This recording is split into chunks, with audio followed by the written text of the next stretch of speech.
درود بر شما. در نمایندگی دو شعبه مرزداران فروشگاه پاک خصال هستیم.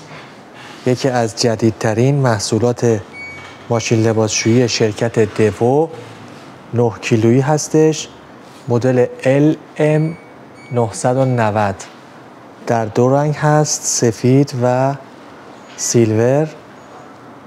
یکی از خصوصیات خوب این ماشین لباسشویی اینه که وای فای داره و مصرف انرژیش هم گرید آ مثبته و از تاریخ نصب هم 24 ماه گارانتی داره. شما میتونید برای خرید این محصول به سایت دو شاپ آی آر مراجعه کنید و از طرح جشنواره پاییزی شرکت دو استفاده کنید. با امید دیدار، خدا نگهدار.